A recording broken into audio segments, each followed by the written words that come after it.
story time.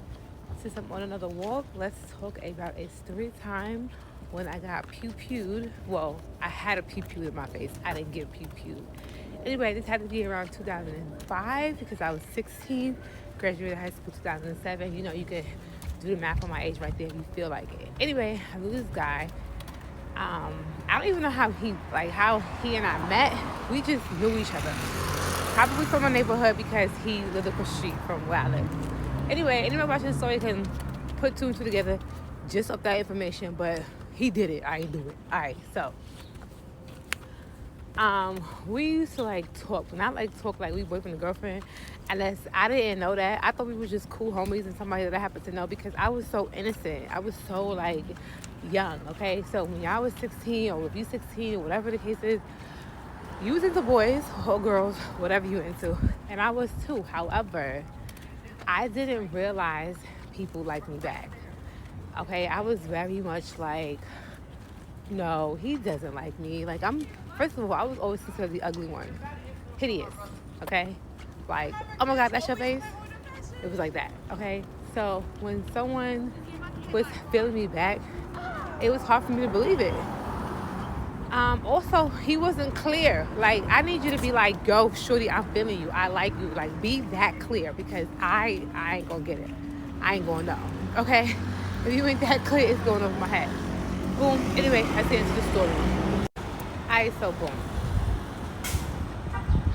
Me and Shorty or me and homeboy used to hang out all the time or whatever. Now, I'm gonna describe you how he looked. He was dark skinned, waves. He was the type of dude that had the hard Levi's denim, okay, with the old championship hoodie, with the pointed hood. Like he was my type of dude, okay, my today type of dude. It was just that like I was too young in the head to be dating someone like this. Like he was from the streets, like in his ass, you know, cause he outside, okay. You feel me? He making that money, okay. You feel what I'm saying? Like type of dude. Me, I'm like, so me and my little cousin about to go play Barbie. I mean, I'm gonna talk about boys later with my homegirl, but we talking about Barbie. Like I was on that type of time. Alright, so one day my homegirl comes and she's like, "What's up with you and him?" She obviously saw it, but I was like, nothing. Like, what you mean? Like, nothing. One, because I was like, was I a virgin? Probably a virgin. If not, I was a virgin. I'm an angel. I'm saying it. And I knew that if I was dating him, that's something that he would want, and I was like, I'm not on that. Like, I am innocent. Where's my Bible? Let's crack it open. I'm not on that. So one day he pulls up with his homie, the only homie I ever met since I've known this guy, and I was like, who is that? Okay, like, what's good with your homie? Now his homie stepped up and said something. So me and his homie started talking. Now, when I mean talking, I'm not like boyfriend and girlfriend. We going out on dates. We are 16. I'm broke. I don't know about his homie. He could have had money because that was outside in the streets. When you in the streets at that time, wearing hard Levi's denim and Timbs and stuff, you had some kind of dough. Like, you outside. You not broke. You can't be broke and outside. It don't really go together. Like, nah, homie. Okay, I'm looking for the bus. If you see me stop, like, this walk is cute and all, but where's this bus? I'm hungry and I want to go home. Okay, so homie steps up, and I ended up at his crib.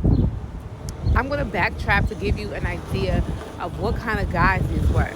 So me and my ex-best friend, and I hope it's not too windy out here because the wind be hating on my story time, bruh. Like, when you be hating on my story time, let's see if I can get some protection by this bus stop. Anyway, so me and my homegirl had a movie time. It was this table where everyone was putting their coats on, right? My homeboy and his homeboy like had their coat on like a different table or whatever it was, like this low like coffee stand table. For whatever reason, they was mad uneasy. They didn't want to sit down. They didn't want to eat no Domino's. They didn't want to watch no movies. They didn't want no candy. Like, they was just like, wow, like uneven. I touched homeboy's sweater. He's like, I don't touch me. Like, it was being mad weird. That is because they had like a AK-47 strapped on him that he had to pull out, put on the table to get comfortable, hide it underneath the jacket. Like, my homegirl was like, you ain't see it? And I was like, you know what's crazy? Something said check underneath the coat, but I never looked. She was like, girl, it was the biggest I ever saw in my life. And I was like, what is you doing? Like, if you ever see somebody in the hood with a coat on, walk the other way. Because it's about to go down the street. It was one of those.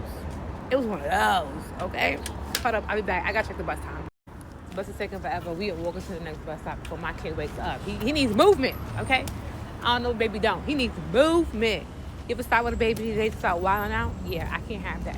All right, so back to the story. So that was just a paint you guys an idea of what kind of hood dudes these were. So I ended up talking to the dude and I ended up at the dude's house. Now, my homeboy finds out because I just so happened to be at the dude's house. So he never ever told me, like the guy I'm talking to, never tell his homeboy, like I'm talking to Shorty. I'm pretty sure because I feel like had they discussed it, my homeboy would have been like, that's dead. Don't talk to Shorty. That's mine. She don't know yet. You know what I'm saying? Like, because when he finally, we don't go there. But that's what happened. So, comes in the crib. He's surprised to see me there. And I feel like he's surprised to see me there. One, because he doesn't say shit to me. Like, he looks at me. And when I mean, like, this guy, when I ask him for how he acts, bruh, he looked at me and didn't say nothing. He was just like, oh, okay. Like, I see what type of time we on. He takes her out of his ass crack. Starts counting up starts counting his money. Starts doing the math, whatever it is, whatever the case is. I'm like, oh my God, this is like so ghetto. But like, I'm here for this shit. I love the streets. I don't care how innocent I was. Like, I love it. I still love it. But like in small doses, because at the end of the day, like, oh my God. So he's counted up. When he does that, he pulls out a pew pew. And I start sweating immediately. Immediately. What do you got that for? Why are you pulling it out? And they playing with it together.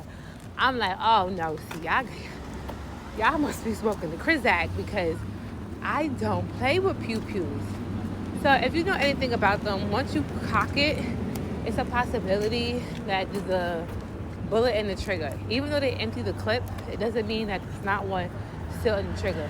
So if you pull it back before you empty the clip, there's one still in the chamber ready to go off. So I don't know how they did it, whatever. So he takes a pew pew and he puts it in my face. No. He points it at me. And this is the homeboy. This is my homeboy. And he's like, kiss him. And I'm like, no. Like, what kind of sick game is this? Like, okay, Diddy. No, I don't want to do that. He takes it, puts it at my ankle. Like, on my ankle. My bad. On my ankle, like, whoop. And I'm like, sweating, like, chill. You can visibly see I'm shaking, I'm scared, or whatever. And if I didn't say this before, I'm saying it right now just to clear this up. I'm just chilling at homie house. We ain't do none of that. We ain't, okay? So then he takes it again. And he's like, I said kiss her. I'm like, no, I don't want to kiss her. In my mind, I'm like, if they shoot me in the ankle, I won't be able to walk anymore. I ain't gonna have no foot. I like walking. I like dancing. Like, I want to wear heels in the future. Like, oh my God, I can't party. Like, my brain was going off. Like, I can't be in a wheelchair. Like, these are all these things that was going on in my head.